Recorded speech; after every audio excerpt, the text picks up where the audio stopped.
My name is Akshay Mathur. I am the director for ORF Mumbai, as well as the head of the ORF Geoeconomics program across all centers. I welcome you to this day-long conference on the G20 titled, Can the G20 Deliver? Priorities for a Post-Pandemic World. As you know, the G20 remains an important economic multilateral for addressing all kinds of global economic governance issues. And India is set to take a larger role in the G20 with its presidency coming up in 2023. But it has already started to play a leading role on many global economic governance issues. So as the government prepares the agenda and capacity to take on global responsibilities, we as think tanks must do our part in providing the support with research and information and data. And of course, ORF here is ready to support with that data and that research. We are also ready to work with our peers from around the world, experts who have been working on G20 on global economic issues, and of course, build capacity within ORF to address challenges and issues that the Indian government asks us to advise on. We have with us an excellent agenda today.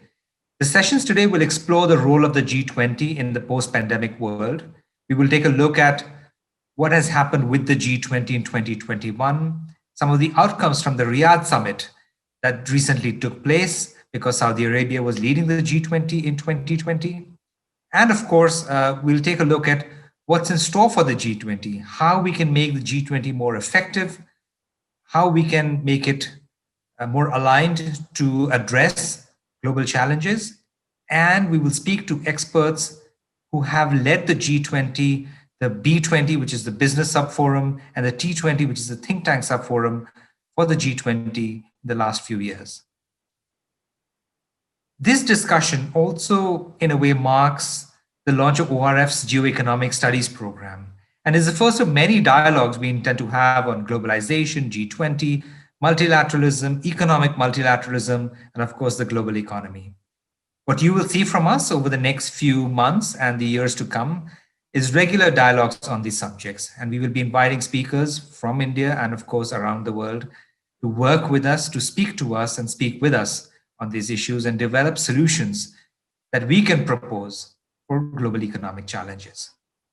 The day today is broken into 5 sessions and they are interspersed with keynotes from senior officials from the Ministry of External Affairs, from the Reserve Bank of India, and also the Niti Aayog. We also have the inaugural keynote by Mr. Suresh Prabhu, India's G20 Sherpa. We welcome all the participants. We have participation today from Germany, Turkey, United States, Canada, Saudi Arabia, Italy, and many of the countries that participate and are members of the G20. So we welcome all the participants. We appreciate them taking the time out to be with us. They're aggregating and today from different time zones. So we appreciate those who have got up early today or are staying back late this evening to ensure that their participation in our conference is successful. With that, let me start the inaugural session. For the inaugural session, I'd first like to invite the chairman of Observer Research Foundation, Mr. Sunjoy Joshi, to give his opening remarks. I welcome all the participants to this dialogue in this format at a difficult time for all of us. In particular, I welcome Suresh Prabhu, India's G20 Sherpa, and Ms. Gabriela Ramos, Assistant DG and former OECD Sherpa to the G20, who are joining us for the inaugural session. Ladies and gentlemen, COVID-19 did not just afflict the world. I think what is often missed is that it already found us in a deeply afflicted world. There was already a mood against multilateralism and all its institutions. The Paris Accord was fast becoming a non-starter because of the noises emanating against it from the leadership of the world's largest economy. The WTO stood crippled as a 20th century promise of a globalized world order, riding its way to prosperity on the back of free markets and integrated value chains was already in shambles. So, global trade, even before the pandemic, was held hostage by trade wars in a world which had become deeply divided. And the pandemic further exposed the fault lines of organizations such as the WHO. So, in such a world, COVID struck, it derailed the global economy, and inevitably, globalization, which has already been a casualty of the 2008 financial crisis, was bound to suffer what can best be described as multi organ failure. Now, today it is a fashion to speak of the post pandemic world as if all this is just a nightmare and we're going to wake up from it one fine, bright, and sunny morning. It is common to use the language of the big reset, as if we have a global system all honed, spruced up, ready and waiting to be just rebooted post COVID. The fact is, this is not as simple as switching the lights back on. This is not a temporary power out shutdown. We have been and are possibly going to remain in disaster management mode for quite some time. And we've seen the most powerful, the most big nations, the underwriters of the global order, show their willingness to junk every rule book, to throw whatever they can, every fiscal, every monetary, every financial market weapon they could muster at this Godzilla. And the problem remains that this is a war in which we have seen a huge disparity in responses across the world. Something which should have brought us together actually has divided us, showed us our differences. Now, some have come into this war against COVID armed with nuclear weapons. They could afford to throw a few $1 trillion at this beast. Others have been left firing their water cannons and the water pistols at the beast. And some have just been left poking pins in voodoo dolls to keep the monster at bay. The founding of the G20 was a breakthrough in international cooperation. It was created for the first time as a forum for economic cooperation. It was one of the first multilateral forums to give both emerging economies and developed countries an equal footing on the same platform. And in today's world, as we talk of a post-pandemic world, that platform, that equal footing becomes extremely important. The role of the G20 becomes critical to facilitate discussion and build a consensus on the core issues that are dividing the world today. To create a consensus on the shape of the post-COVID world that is yet to emerge. The G20's role in getting global conversations back on track is going to be critical. It is this format that can help shape a new agenda to align global priorities with the recovery and the development needs of a world that is going to be convalescing for some time. And it is important because the G20 already has an existing framework to coordinate on developmental issues through interactions of specialized ministries from amongst its various member countries. So the G20 brings certain strengths into a situation which needs that strength. The world looks for leadership, and countries within the G20, countries such as Indonesia, India, must take on the larger role that is theirs now to put serious issues of global governance, health, trade, and climate back on the global agenda. And therefore, the importance of these conversations that we are mounting out of ORF Mumbai under our new program on Geoeconomics. I'm looking forward to our discussions and especially our inaugural session. Later in the day, we'll be hearing from Mr. Rahul Chhabra, Secretary, our MEA. Mr. Mridul Sagar would be joining us. He represents the RBI. And Mr. Amitabh Kant, of course, from the Niti Aayog, will all be sharing their views. I welcome all of you again and thank you for sparing your time to be with us for these discussions. Thank you. Over to you, Akshay. Thank you, Mr. Joshi, for those thoughtful remarks. We'll keep in mind your comment on global economic governance becoming a multi-organ failure, as well as your suggestion to the experts that this crisis not be treated temporary, but that we'll take a more long-term view on how to address these global challenges. I would now like to invite our inaugural keynote speaker, India's G20 Sherpa, the Honorable Shri Suresh Prabhuji, for his keynotes. We already entered a very uncertain world in some way, but also certain in other ways.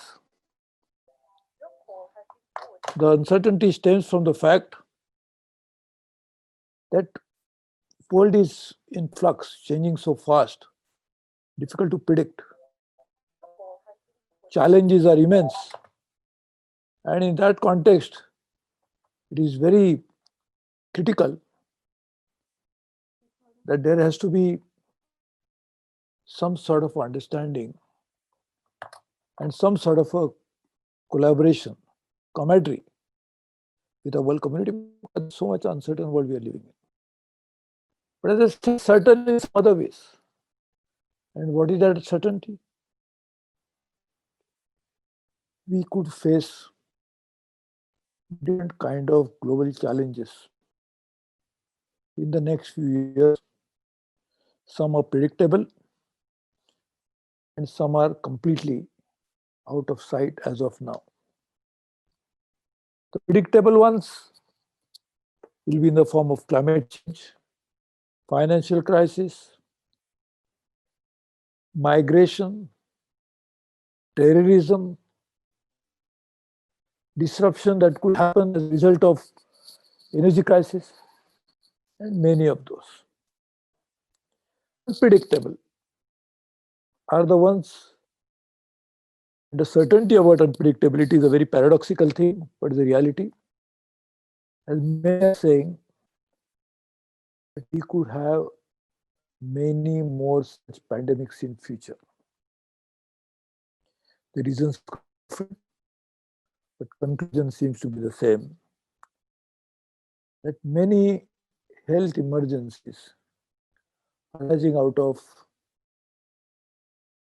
man and animal coming in contact more, the change in habitats, and many other reasons could lead to the pandemic becoming reality in the years to come.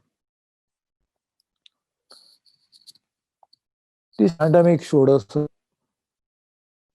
way. WHO led the charge, but countries themselves collaborated. There was an extraordinary leaders meeting in the G20 platform to deal with COVID. It laid down a path. It did some very important interventions. It provided a leadership that was so critically needed to deal with such an extraordinary, unprecedented situation. It meant was that unpredictability needs more collaboration because everybody is groping in the dark. Just imagine there are 20 or more, numbers are not important. If there are some blind people trying to come out of a very difficult situation, the terrain which they are not aware of before, and therefore they are struggling.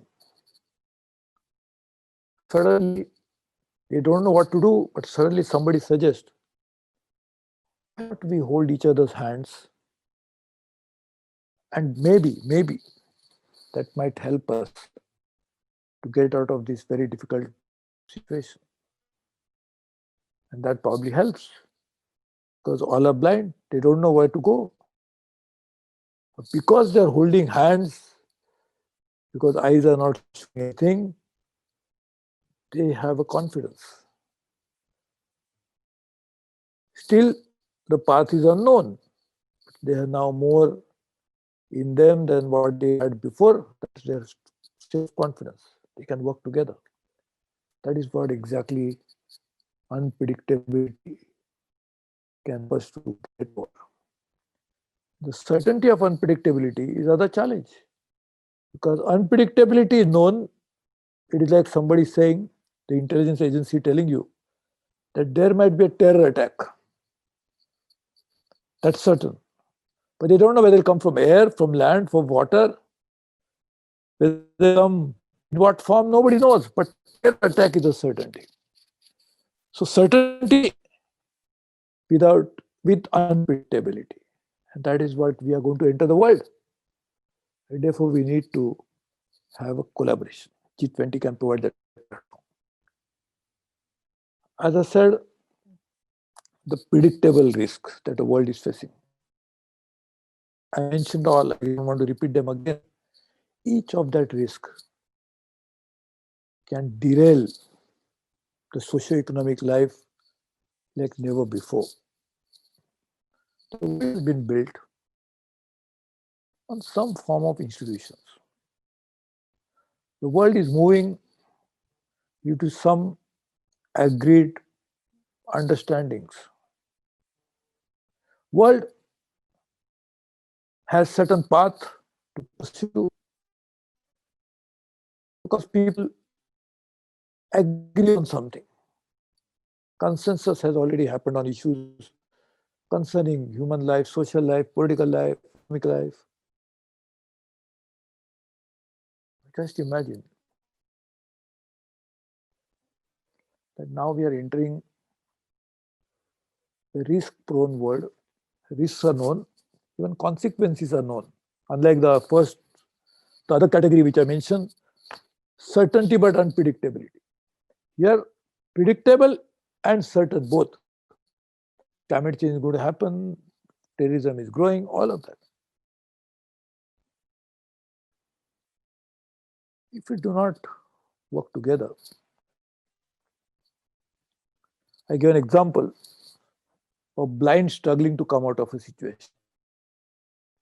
Here, we are struggling despite daylight, with eyes wide open. We can see the risks. Science has proved it. Sociologists are warning us about the dangers of climate, of issues like terrorism. Economists are giving stern warning about imminent economic challenges. So everything is known. Your eyes are open.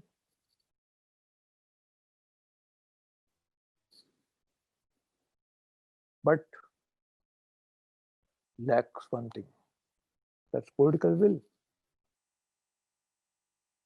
We lack something like institutions which can deal with such situations.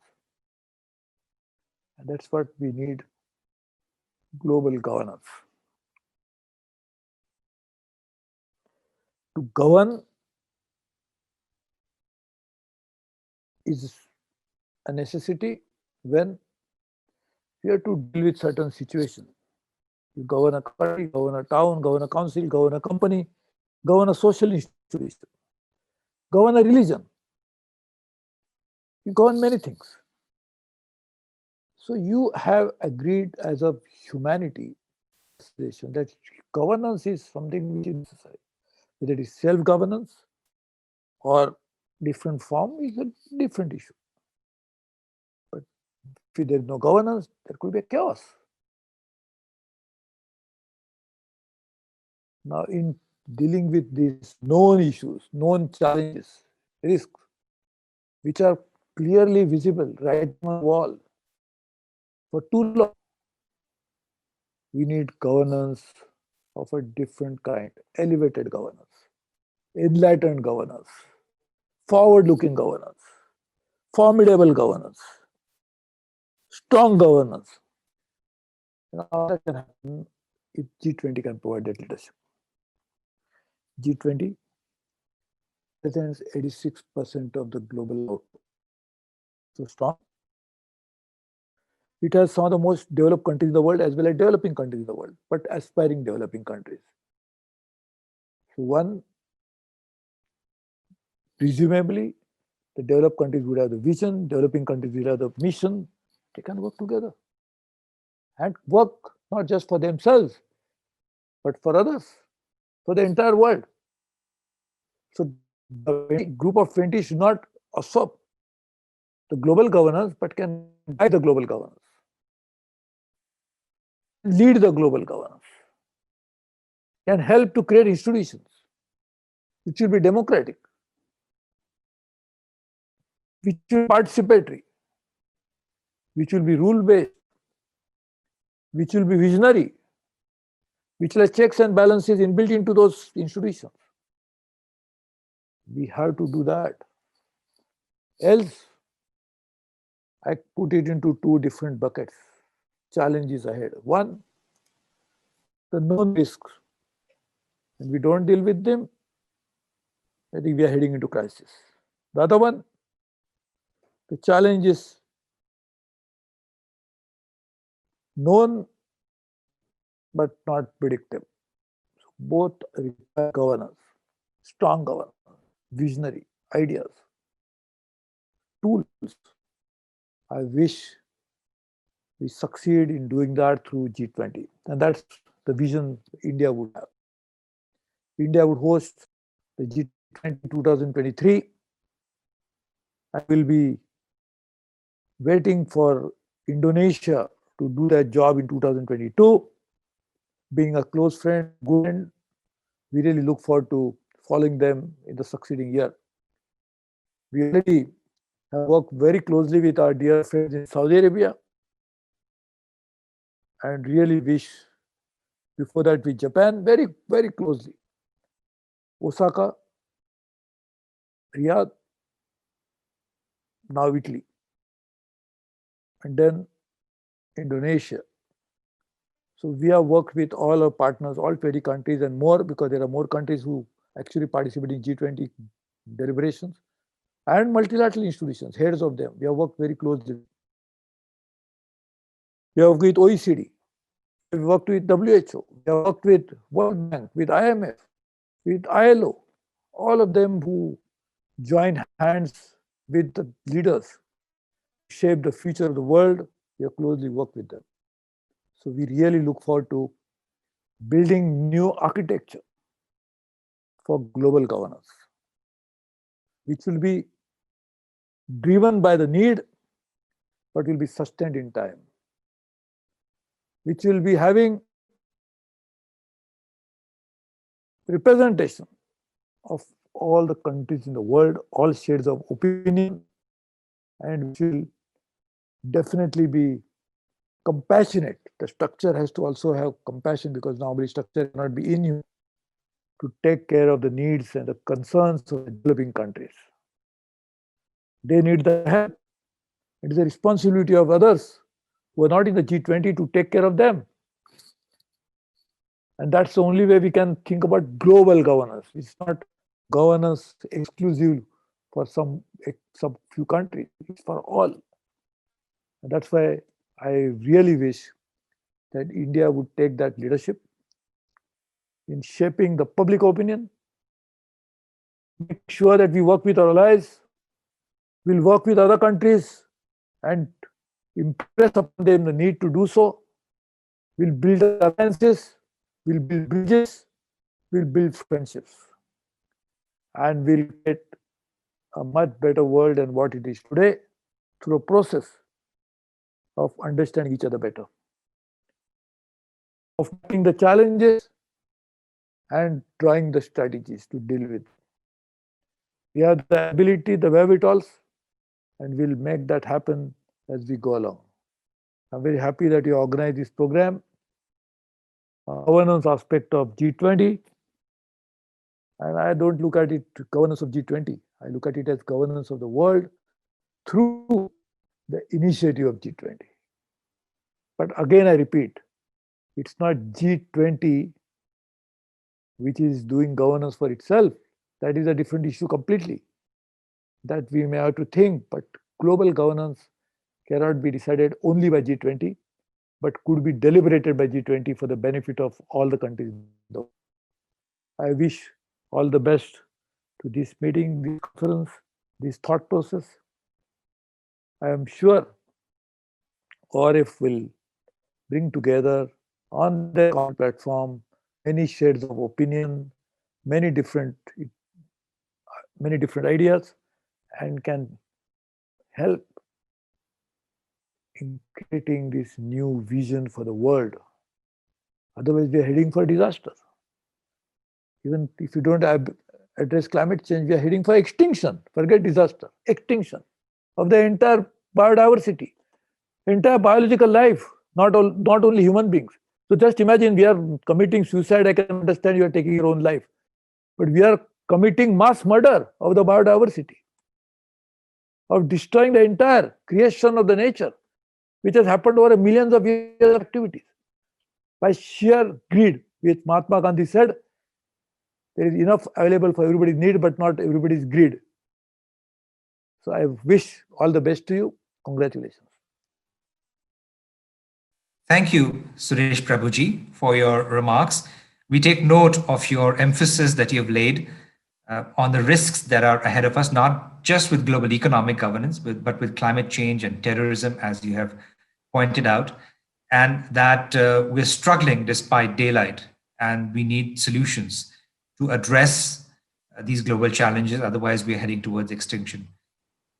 We hope that our discussions today will deliberate on some of the issues that you have raised for us. With that, I would now like to invite Ms. Gabriela Ramos. She is the current Assistant Director General of UNESCO and former OECD Sherpa to the G20. Ms. Ramos, I invite you to give your special address for this forum. The G20 was created at the leaders' level to steer the global economy. At the beginning, of course, they were dealing particularly with the financial sector, avoiding the collapse, and advancing a strong regulatory reform. But being leaders, they moved to the whole government agenda, and they were dealing with every single challenge that the global economy was facing since their inception, providing with solutions and providing with agreements that have contributed to build a more sustainable development path. They have dealt with trade, avoiding trade and investment protectionism. They have revamped the international tax system. They have addressed the question of employment of youth. They have had the question of development. And they have actually agreed on a gender target to reduce the gap in the labor force participation of women. So the agenda has been broadened, but it's normal because these are leaders, and leaders are there caring for every single aspect of the life of their countries. Fast forward, how would we have imagined that this year, 2020, was a year when the worst health, economic, social, and human crisis would have hit us? And it hit us hard. It hit us hard because it really take a lot of lives, 1.6 million, 70 million of contagion, the confinement measures to help the health system to cope with the pandemic that has derived in a fall of 4 to 5% global GDP, and the fiscal effort that was required by the G20 countries that will saw the GDP, the debt to GDP level increase by 20% in general. And some countries already with high levels of debt. So the effort has been huge. And it's not that the G20 is going to start to deal with the pandemic. I think that the Saudi presidency effectively so from the very beginning called on the leaders to get together and to see what they could do to address this unprecedented situation. And they agreed to put at the table the 15 trillions that their economies gathered together to withstand the confinement and the stall of the economy, because we know there are very important sectors that have been completely stopped. The cultural sector, the air trafficking, the tourism, all the connectivity, had been just stopped. And therefore, this 15 trillion fiscal effort, $15 trillion, have really provided with the possibility for the economy and the societies to keep on moving. They have, of course, strengthened the international cooperation in the health area, and they have looked for many other issues that have concerned leaders at this very moment. Certainly, the task is not done, because we're just seeing the light at the end of the tunnel with the vaccines that are becoming available.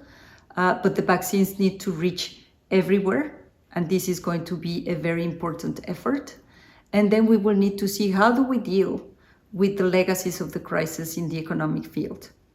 And we will need to see something else, because the crisis had a very asymmetric impact. Not everybody suffered the same. Some people could go completely digital and used to telework. Some other people just lost their chances.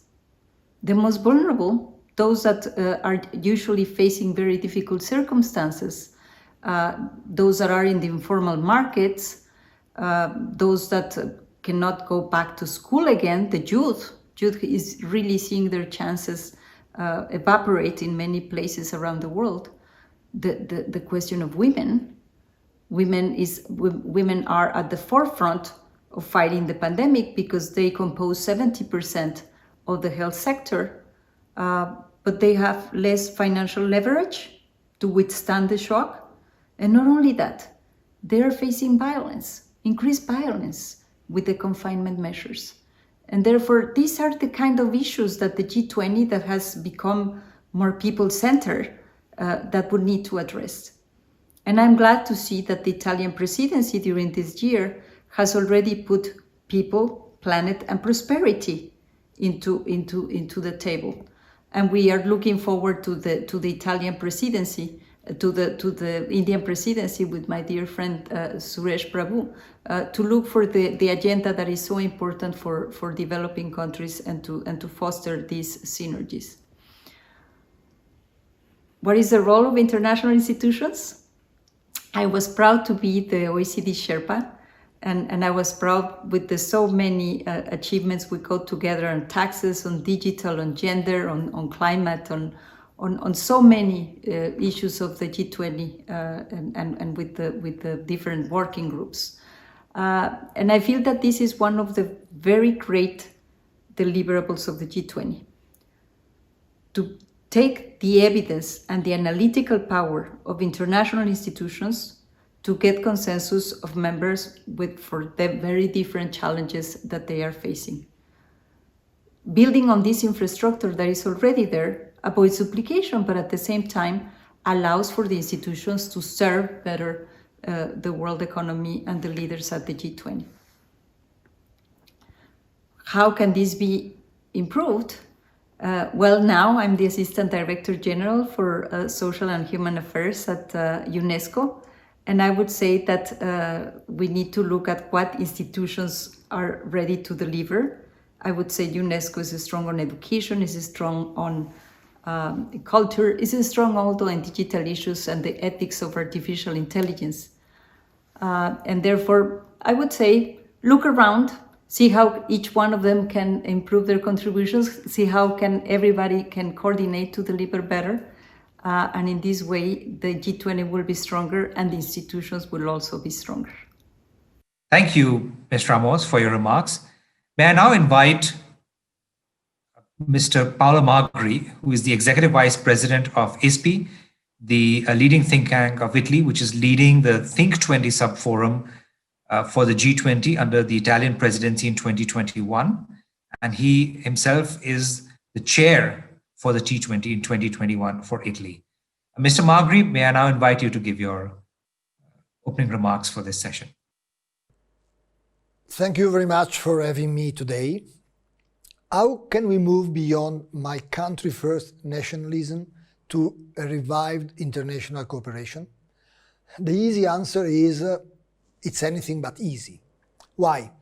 Because the very reason why nationalism is back go well beyond Donald Trump or other nationalists in Europe or elsewhere.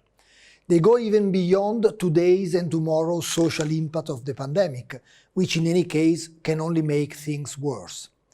They are deeply rooted in long-standing trends and challenges. First, the long-term rise in inequalities, which risk to further widen with digitalization and new technology. Second, the shift in the economic and political balance of power and the related race for economic and technological supremacy.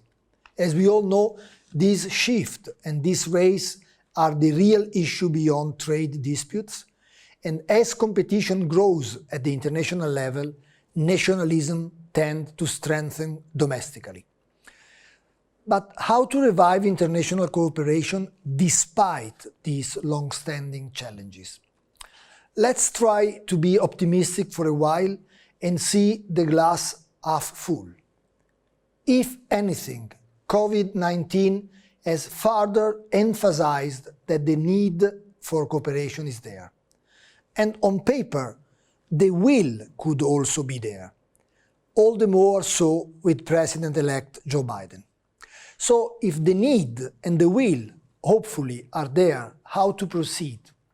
As requested, I will focus in particular on the G20, which Italy will chair in 2021.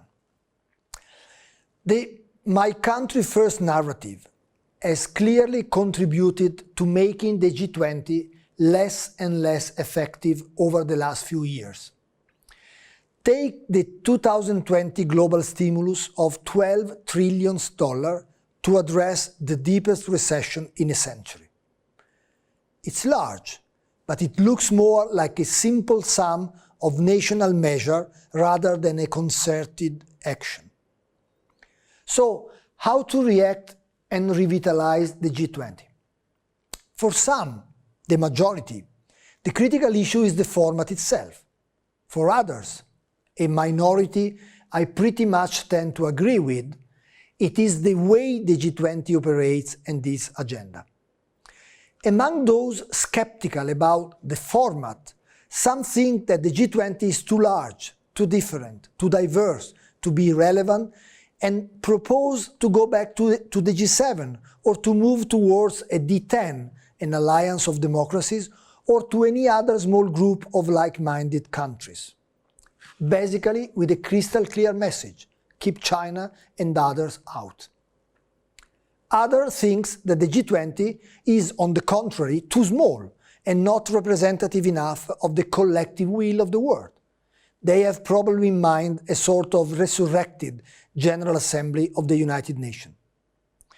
These two views are clearly at odds, but they both tap into the same uneasiness with the G20 format. Be it a problem of representation, the G20 leaves many countries out, or one of effectiveness, the G20 has too many countries in to be able to reach consensus and actions. Let's move now to the reason of those, including myself, who believe that we have to be careful on revising the G20 and not throw the baby out with the bath water. The G20 has been, and still remains, the only attempt to take a color photo of today's world, instead of relying on a 75-year-old black and white photo, the one of the powerless UN General Assembly, or on a fading photo taken over 40 years ago, the G7 format. It is a remarkable exercise of inclusiveness that is open through well-established engagement group, business, youth, women, think tanks, to a wide range of contribution. Urgent revision are more needed in the way it operates than its format and composition. I will sketch three simple proposals. Revision 1. Streamline the agenda. Having the leaders of 20 powerful countries debate every year the overall state of the world is fine. But if these powerful countries also aim at taking some action, at modifying the state of the world, we should streamline and prioritize its agenda. Not all topics should have the same priority, and should be dealt with at the G20 level. Take inequality. It has always been on the agenda of recent G20 for obvious reasons. But we all know that action on income inequalities can mostly stem from the domestic level, with very few levers available at multilateral level. Take climate change. A broad debate is definitely needed at the G20 level, but more concrete action could probably come from the UN format, from networks of big cities, or from public-private initiatives. On the contrary, when it comes to indebtedness, the G20 has definitely a role to play, a role that has not been played hard enough in recent meetings. Revision 2. Reinforce the Troika. None of the issues addressed for discussion or for action can be dealt with in a yearly exercise, as the repetition of the same issues year after year clearly shows. Real and in-depth cooperation is needed within the Troika, much deeper than the one in place so far. Revision 3. Real engagement of engagement groups. They are an extraordinary and much needed feature of the G20. Do they provide a real input? Do they make any difference? Mostly not. Engagement groups need to improve the way in which they operate to produce timely, policy-oriented proposals in which vision and realism have to go hand by hand. They need to work hard to be heard, working with other engagement groups and Sherpas to make sure their outputs are much more than an academic exercise. This is my utmost worry, my strongest priority, as I assume the role of chair and national coordinator of one of the engagement groups, the T20, of the Italian G20 presidency. Streamline and prioritize the usually wide agenda. Get the utmost out of the richness of visions produced by our think tank community. Secure policy relevance to our recommendation. Increase our ability to be heard, not limiting ourselves to the handover of a list of dreams a few days before the G20 summit. Your help, everybody's help, will be crucial. The list of this year's task forces is available on the T20 website. One of them, by no surprise after my previous comment, will focus on reforming and improving T20 and other engagement groups' operations. Please let us know how you and your institution may help. Thank you. Mr. Magri, thank you very much for your remarks. We appreciate it, and we take note of the suggestions that you have made, that we need to take a more multidimensional view of the global challenges and find ways to revitalize global economic governance, reconfigure the G20. I take special note of the analogy that you have made, that G20 and some of the new global economic governance institutions actually provide a color photo of the world, as opposed to the black and white photo or a fading photo, which some of the older institutions are known to provide. And we hope that some of the issues that you have raised and solutions that you have raised will be deliberated as the conference goes on today. Thank you very much. May I now invite Mr. Fahad Al-Turki. He has been leading the Think 20, the T20 process for Saudi Arabia under the Saudi Arabian G20 presidency in 2020. And they have just finished hosting a successful G20 summit, as well as a T20 summit in Riyadh, virtual, of course.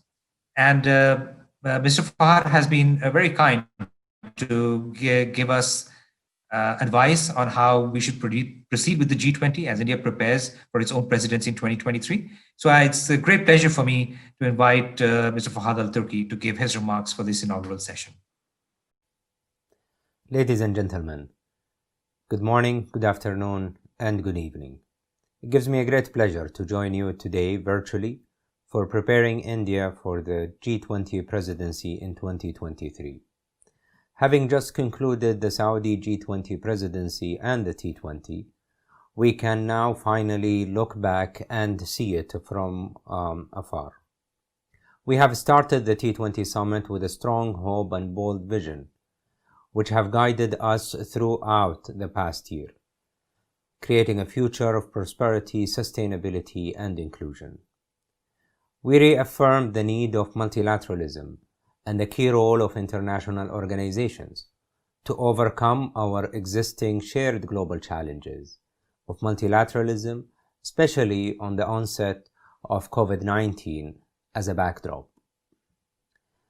As the global adjusts to the new norm, we discussed the importance of creating circular recovery and advancing the carbon management for supporting climate action, while also balancing the challenges of food, energy, and water sustainability, now, next, and beyond. We also discussed energy security, charted ways for governance and collaboration, as we have highlighted the role of digital technology and empowering youth and women. We also worked with the T20 Troika to ensure sustainability and continuity as we contemplate on the way forward. Over 600 authors and experts representing 77 countries have contributed to more than 150 policy briefs that come under the 5 themes of T20 Saudi Arabia: climate and environment, empowering women and youth,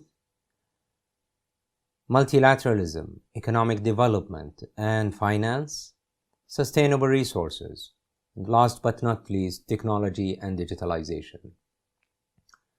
These were the result of intense collaboration, and the substance of which we have concentrated into 32 actionable policy proposals, providing solutions to the most pressing global challenges facing countries today, and are guided by the T20 Saudi Arabia vision, striving for a future of prosperity, sustainability, and inclusion.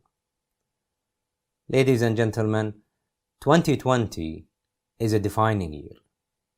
In many ways, we are only 10 years to the 2030 Agenda for Sustainable Development, and we are behind on many of these goals.